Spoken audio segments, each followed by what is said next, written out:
नवम अध्याय के नवम श्लोक में प्रवेश करते हैं। और इससे पूर्व हम लोग ये सुन रहे थे कि पूरी सृष्टि परमात्मा के द्वारा बनाई गई, जिसमें बार बार परिवर्तन होते रहते हैं।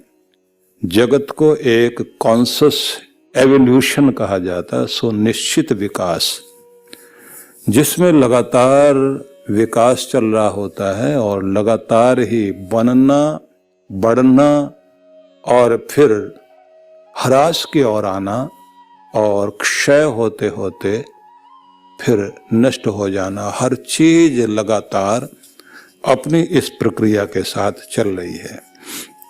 कमाल इसमें यह भी है कि पत्थर कहीं पड़ा हुआ है लेकिन वह वैसे ही है, उसमें कोई परिवर्तन होता नहीं दिखाई देता, लेकिन उसके अंदर भी इलेक्ट्रॉन, प्रोटॉन, न्यूट्रॉन अपना काम कर रहे हैं। उसके साथ में उगने वाला एक फूल, उसमें लगातार आप देख रहे हैं एक अंकुर निकला था, पौधा बना, पौधा बन करके उसमें फूल आए, अब फल आ रहा है। और फिर थोड़े समय के बाद उसमें देखते हैं कि परिवर्तन होते होते एक दिन फिर वो सूख जाता है और सूखने के बाद उसके बीज नीचे गिरे हुए हैं। कुछ समय के बाद में फिर बहुत सारे पौधे वहीं आसपास उगने लग जाते हैं। ये क्रम जिसके द्वारा हो रहा है, तो ये गतियां देने वाला जो गति दे रहा है वो स्वयं गति में नहीं आता, वो परमात्मा है। और इसलिए कहा जाता है कि सारी गतियां जितनी भी हैं वो सर्कुलर हैं, सीधी गति कोई भी नहीं है। जैसे भूमि जो है सूरज का चक्कर लगा रही है, सूरज भी महासूर्य का चक्कर लगा रहा। परमाणु के अंदर भी जो आप देखते हैं ये इलेक्ट्रॉन, न्यूट्रॉन वगैरह, ये सब अपने अपने एक छोटे से कण में अगर उसको तोड़कर देखा जाए तो उसके अंदर भी लगातार कुछ घूमता हुआ, काम करता हुआ दिखाई देता है, जिसको इलेक्ट्रॉन, न्यूट्रॉन, प्रोटॉन बोलते हैं। ये सारी गतियां जितनी भी है सर्कुलर हैं, लगातार अपना काम कर रही हैं। इन्हें काम में लगाने वाली शक्ति जो है वो परमात्मा है। इसी को श्लोक में बताया गया, न च माम तानि कर्माणि निबध्नन्ति धनंजय उदासीन वदासीन मसक्तम तेषु कर्मसु। धनंजय, ये सारे कर्म मुझे बांध नहीं पाते हैं। न च माम तानि कर्माणि, तानि कर्माणि न च निबध्नन्ति धनंजय। हे धनंजय, मुझे ये सारे कर्म जितने भी हैं वो बांध नहीं पाते। मैं उदासीन की तरह से इस संसार में, उदासीनवत आसीनम, उदासीनवत मतलब तटस्थ निरपेक्ष की तरह, आसीनम स्थित हुआ, और असक्तम संसार में न फंसा हुआ, संसार के कर्मों से विरक्त हुआ इस संसार में रहता हूं। मतलब भगवान ये बताना चाह रहे हैं कि इस सारे संसार में परिवर्तन हो रहे हैं और जीव जो है शरीर धारण कर रहे हैं। तो जो शरीर धारण कर रहे हैं वो सब कर्मों से बंधे हुए हैं। कर्मों से बंधे हुए हैं तो उनके कर्म उन्हें बांध कर दुनिया में ला रहे हैं। उसके आधार पर बेचारे अपने कर्मों को ही रोते हैं बैठकर, कर्मों के कारण हंसते बोलते हैं, कर्मों के कारण सुख दुख भोगते हैं, कर्मों के कारण ही उनके जीवन में उतार चढ़ाव हैं। तो ये सब तो कर्मों से बंधे हुए हैं, लेकिन मैं कर्म से नहीं बंधा हुआ हूं। कृष्ण ये समझाते हैं भगवान कर्म से नहीं बंधे हुए हैं। इसको कहा गया है वेदों में और उपनिषद में भी आया, द्वा सुपर्णा सयुजा सखाय समानम वृक्षम परिसस्व जाते। एक वृक्ष है संसार का जिस पर फल लगे हुए हैं, उनमें एक बैठकर खा रहा है फलों को और एक खाते हुए को देख रहा है, तो दो पक्षी उस पर बैठे हुए हैं। तो दो पक्षी उस पर बैठे हैं, द्वा सुपर्णो सयुजा सखायो, दो सुपर्ण हैं, वो सुंदर पंख वाले पक्षी हैं, एक जैसे हैं, दोनों एक वृक्ष पर बैठे हुए हैं और दोनों में से एक फल खा रहा है, एक देख रहा है। तो जो देख रहा है वो ब्रह्म है, भगवान है, और जो खा रहा है वो ये जीव है। तो मतलब मनुष्य जो है, जीवात्मा जो है, वो परमात्मा का पुत्र होने के कारण परमात्मा जैसा ही है, लेकिन वो प्रकृति में बंधा होने के कारण वो सत भी है, चित्त भी है, लेकिन वो आनंद स्वरूप नहीं है। इसलिए उसके पास में सत्ता है, मतलब अस्तित्व है उसका, और चेतन भी है। बस उसमें कमी क्या है कि वो आनंद रहित है। आनंद के लिए उसको दुनिया में भटकता है और दुनिया की चीजों में आनंद को खोजना चाहता है। इसलिए आनंद खोजता घूमता है, पर उसको आनंद मिलता नहीं। आखिर में समझ में आता है कि आनंद जहां है वो केवल परमात्मा है। इसलिए भगवान को कहा गया है वो सच्चिदानंद स्वरूप है। उसमें तीन चीजें, सत भी है, सत्ता वाला है, चित्त चेतन है, और आनंद स्वरूप, स्वभाव उसका आनंद वाला है। प्रकृति क्या है? कहते हैं सत, और जीवात्मा क्या है? सत चित। परमात्मा क्या है? सत चित आनंद।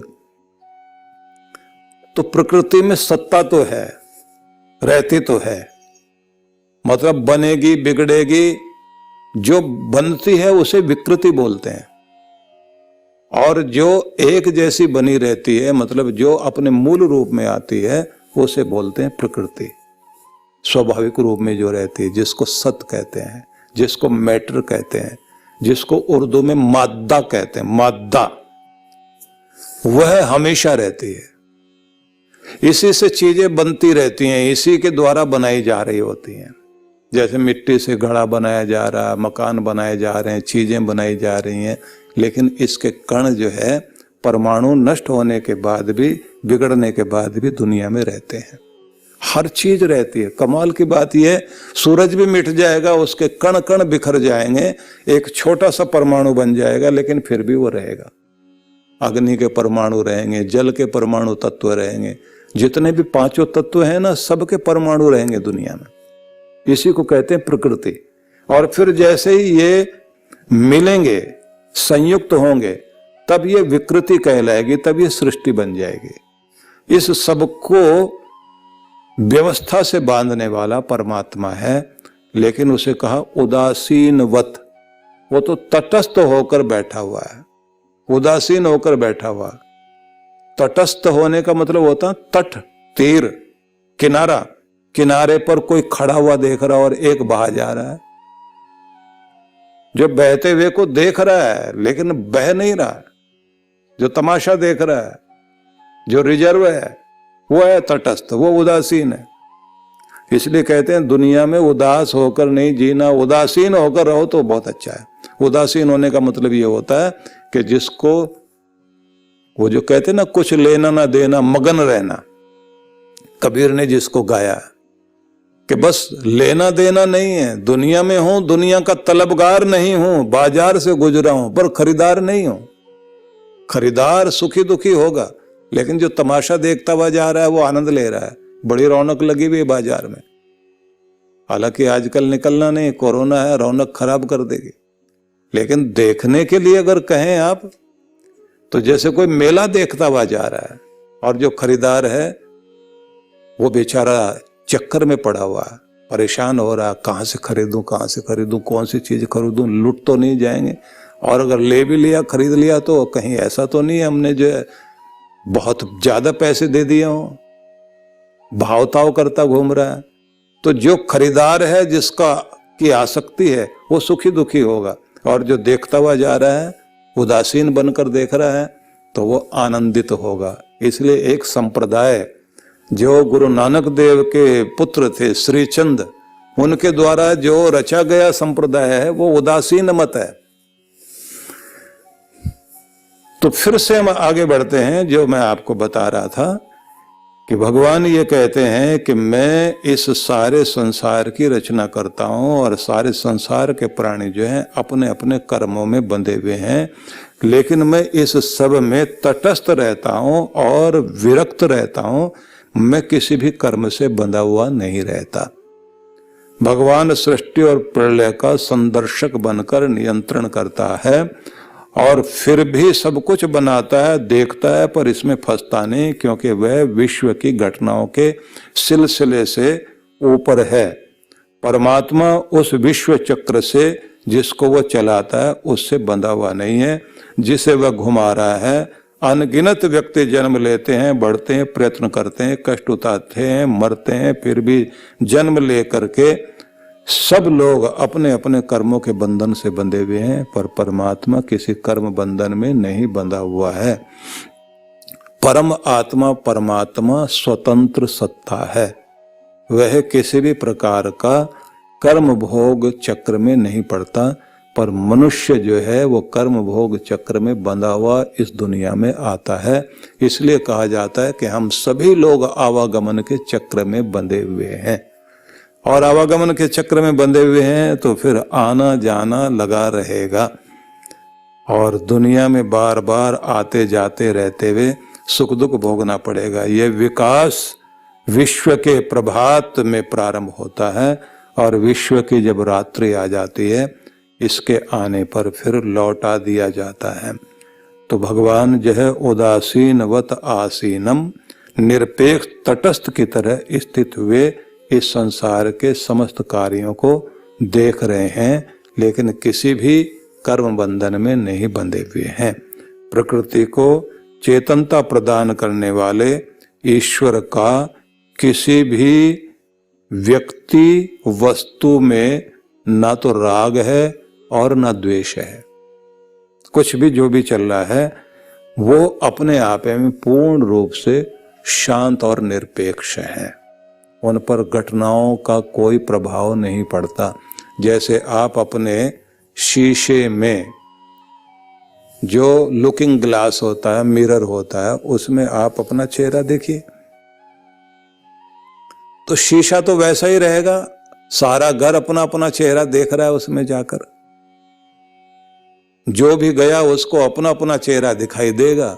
शीशे को जाके देखें, उससे पूछें कि इतने सारे लोग अपना चेहरा दिखा के गए, आपके पास निशानी है किसी की? तो शीशा क्या कहेगा? हमारे पास किसी की कोई निशानी नहीं है, हम ऐसे ही रहते हैं जैसे हैं, अपना रूप कोई देखकर चला जाए। पूरी दुनिया में सब जगह परमात्मा व्यापक है, सब जगह बसा हुआ है। इस दुनिया में प्रकृति में तरह तरह के परिवर्तन हो रहे हैं, लेकिन पर्दा बन करके जो ठहरा हुआ है वो तो परमात्मा, उसमें कोई परिवर्तन नहीं होता। उसे कहा गया उदासीनवत, वह एक उदासीन की तरह से सब चीजों को देख रहा है। तो आगे फिर कहा गया मयाध्यक्षेण प्रकृति सूयते सचराचरम, 10वां श्लोक है, हेतुनानेन कौन्तेय जगत विपरिवर्तते।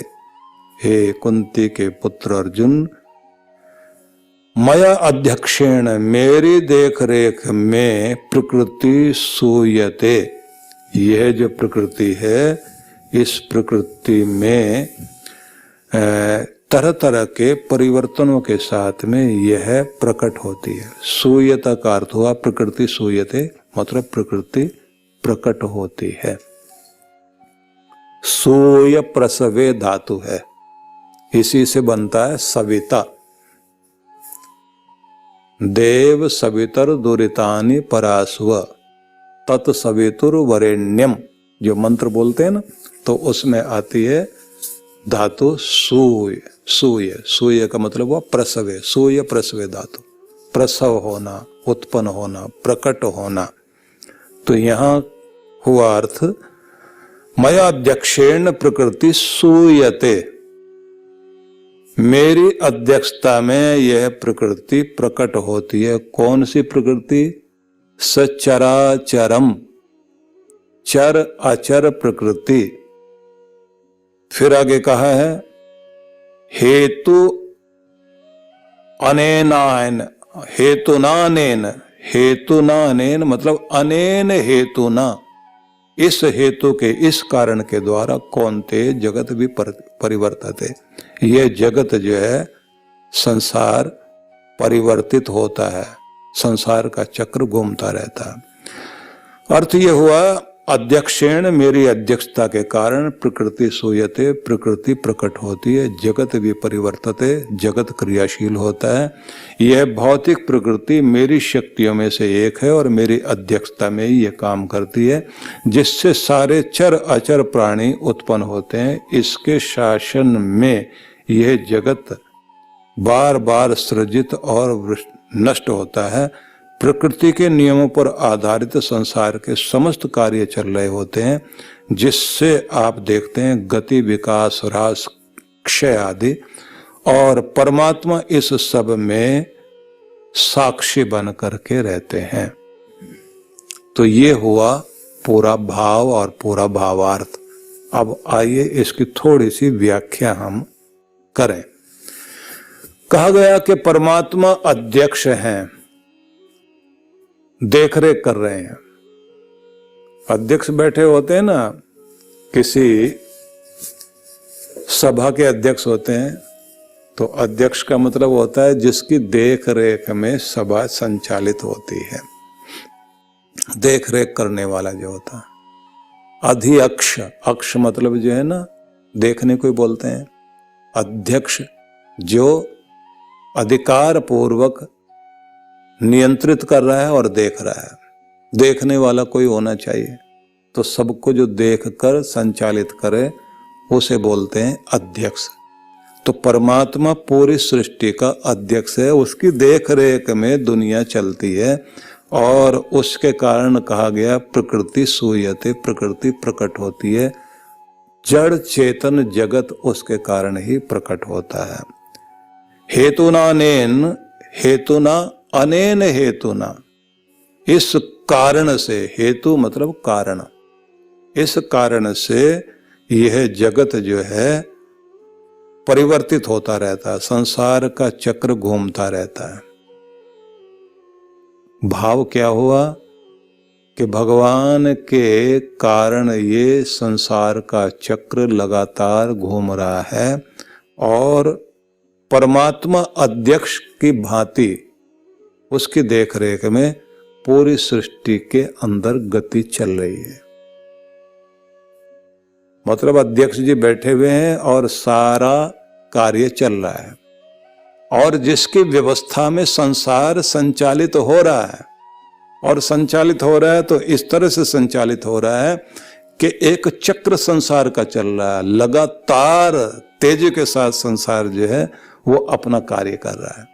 अब अगर इसको समझना हो तो ऐसे समझ लीजिए, इतनी तेजी के साथ हवाएं अपना काम कर रही हैं, तेज बारिश होती है, आंधियां चलती हैं, जब तूफान आता है, जब बिजलियां कड़कती हैं, तो ये सब अपना अपना काम कर रहे हैं।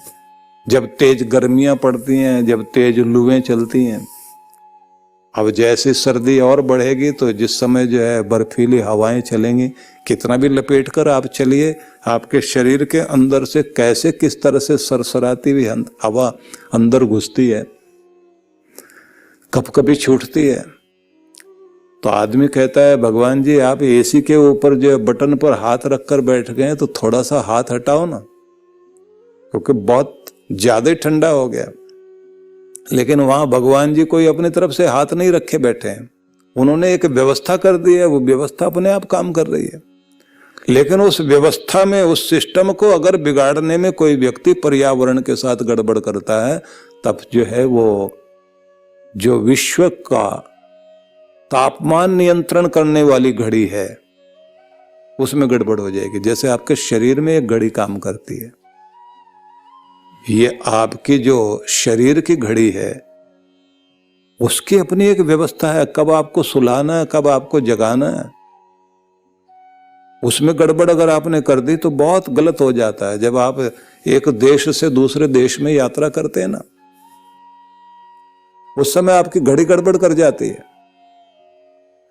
और घड़ी इस तरह से गड़बड़ कर जाती है कि शरीर की घड़ी आप रात्रि में सोने के लिए जाएंगे, वहां तो रात हो गई। आप जहां से आए हैं, अब अमेरिका में आप गए तो भारत में दिन है, वहां पर रात है।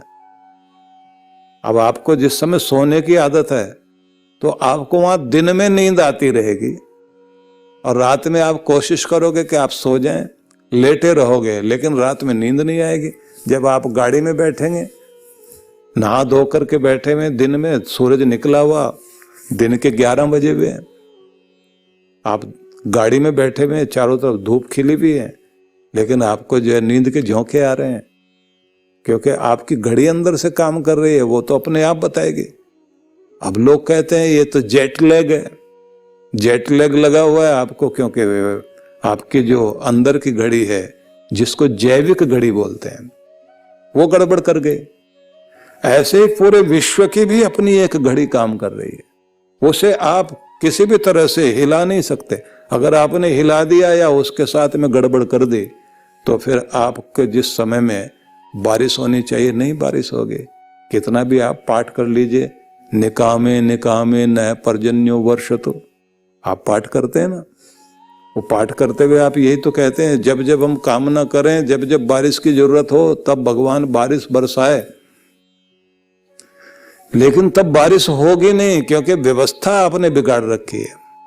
इसलिए पूरे संसार में परमात्मा जो है अपने नियम बनाने के बाद इसका अध्यक्ष बनकर संसार को संचालित करता है, और पूरा संसार गतिशील है।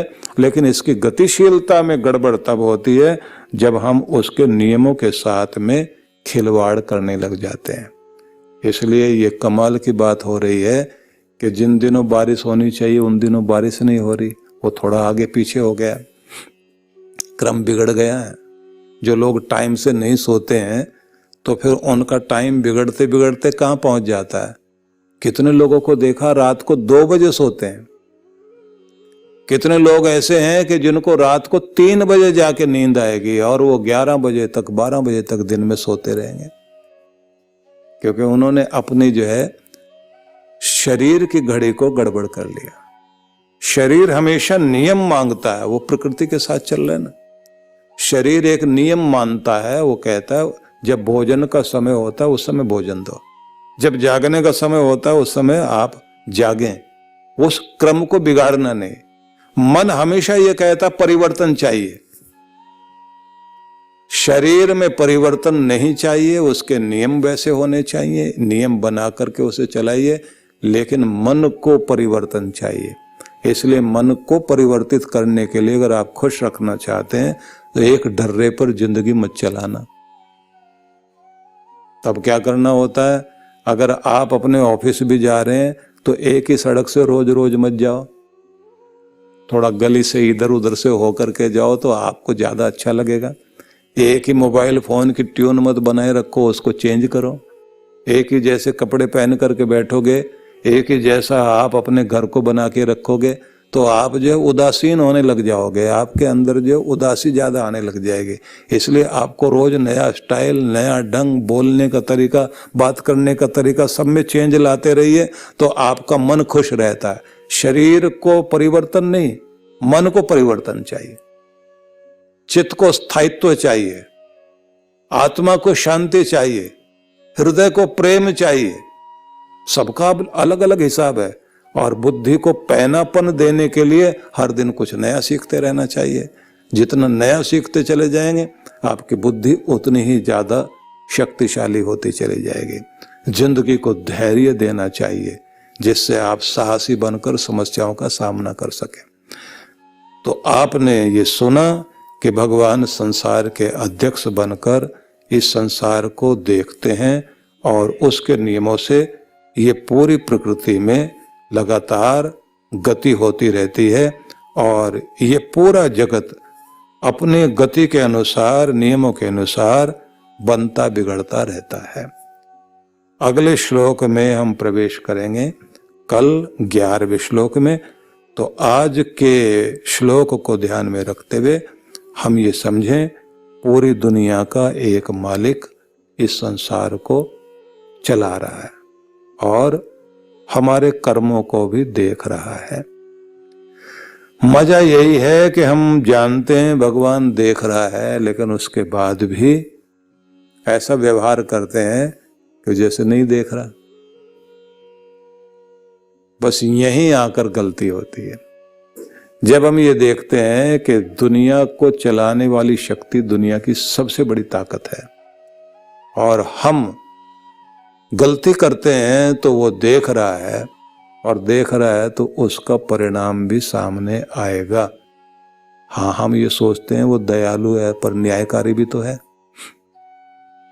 वो जज भी है, मां है, ये तो बात अच्छी है, लेकिन वो मां होकर भी ऐसी जज है, ममता भी करती है, लेकिन ममता करने वाली जगदम्बा होने के बाद भी वो ऐसी जज है कि जब दंड देने पर आती है तो फिर कुछ भी नहीं देखती, सजा सजा के रूप में मिलती है।